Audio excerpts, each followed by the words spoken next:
हरे कृष्णा दोस्तों, आज के हमारे इस वीडियो में मैं आपके लिए पुरुषोत्तम मास में आने वाली परम एकादशी की कहानी लेकर आई हूँ।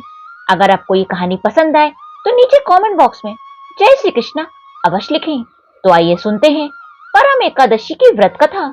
एक समय की बात है जब युधिष्ठिर महाराज और भगवान श्री कृष्ण के बीच एक महत्वपूर्ण विषय पे संवाद हो रहा था। युधिष्ठिर महाराज ने भगवान श्री कृष्ण से पूछा, हे मधुसूदन, पुरुषोत्तम मास के कृष्ण पक्ष में कौन सी एकादशी आती है और इसका पालन करने की विधि क्या है? कृपया मुझे विस्तार पूर्वक बताएं। यह सुनकर भगवान श्री कृष्ण ने उत्तर दिया, पुरुषोत्तम मास के कृष्ण पक्ष में आने वाली एकादशी को परम एकादशी के नाम से जाना जाता है, क्योंकि यह परम आध्यात्मिक फल प्रदान करने वाली है और जो जन्म तथा मृत्यु के चक्र से मुक्ति भी प्रदान करती है। इस विषय में अब मैं तुम्हें एक पौराणिक कथा सुनाता हूँ, ध्यान पूर्वक सुनो।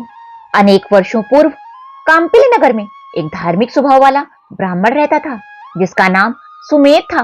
उसकी एक सुंदर और पतिव्रता पत्नी भी थी। अपने पूर्व जन्मों में किए गए कुछ पाप कर्मों के कारण सुमेध ब्राह्मण अत्यंत गरीब था। उसके पास ना तो पर्याप्त मात्रा में भोजन था और ना ही धन। वो प्रतिदिन घर घर जाकर भिक्षा मांगता, किंतु उसे कहीं से भी पर्याप्त भोजन प्राप्त नहीं हो पाता था। इस कठिन परिस्थिति के पश्चात भी उसकी पत्नी अत्यंत विनम्र व शीलवान थी। वह अपने पति की पूर्ण निष्ठा से सेवा करती और उनके पास आने वाले अतिथियों का सत्कार भी करती थी। अतिथि सेवा के चलते उसे कई बार भूखा ही सोना पड़ता था और इस कारण उसका सुंदर शरीर धीरे धीरे दुर्बल और निढाल होता जा रहा था। अपनी पत्नी की इस दुर्दशा को देखकर सुमेध ब्राह्मण ने अपनी पत्नी से कहा, हे प्रिय, मैं धनवान लोगों के पास भिक्षा मांगने के लिए रोज जाता हूँ, लेकिन मुझे कहीं से भी पर्याप्त दान प्राप्त नहीं होता है। इसलिए यदि तुम मुझे आज्ञा दो तो मैं परदेश जाकर कुछ धन कमाना चाहता हूँ, जिससे हमारे इस कष्टमय जीवन का अंत हो सके। अपने पति के वचनों को सुनकर उसकी पत्नी ने अपने नैनों में अश्रु के साथ अत्यंत प्रेम पूर्वक कहा, हे पतिदेव, आप सबसे अधिक विद्वान व ज्ञानी हैं।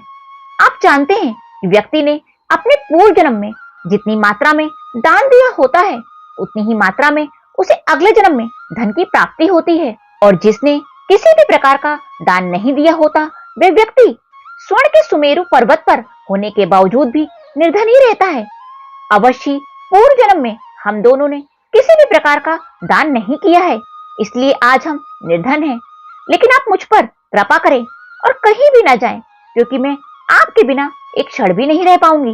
पति के बिना एक स्त्री का किसी भी स्थान पर सत्कार नहीं होता।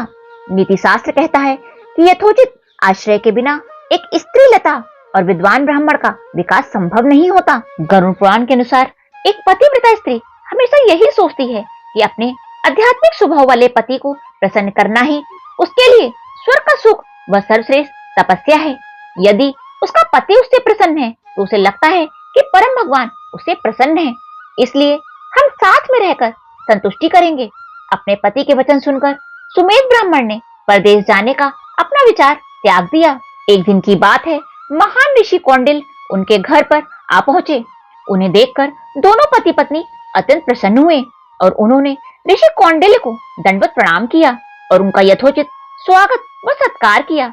अपनी क्षमता अनुसार उन्होंने ऋषि को पूर्ण संतुष्ट होने तक भोजन अर्पित किया।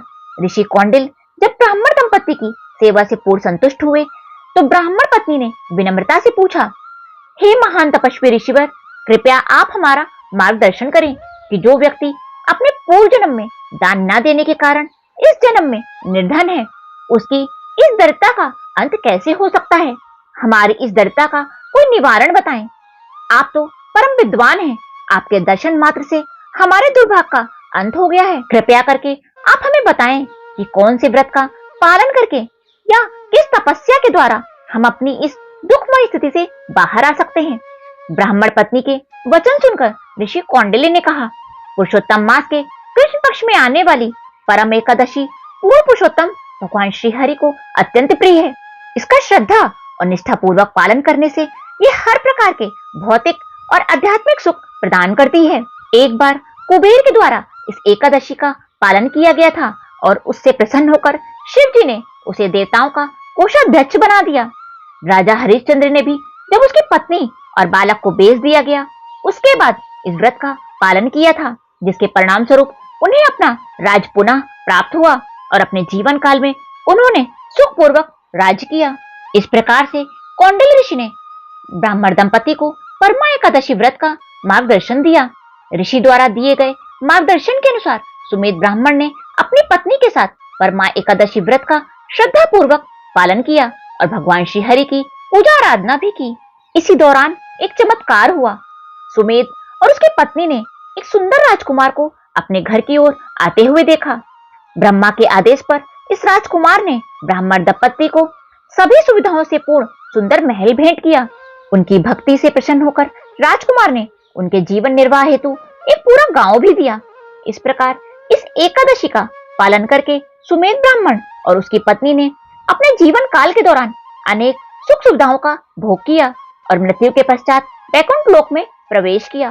कथा का समापन करते हुए भगवान श्री कृष्ण ने युधिष्ठिर महाराज को कहा, हे राजन, इस परम एकादशी का व्रत पालन करने से व्यक्ति को गंगा और पुष्कर जैसे पवित्र स्थलों में स्नान करने का पुण्य प्राप्त होता है।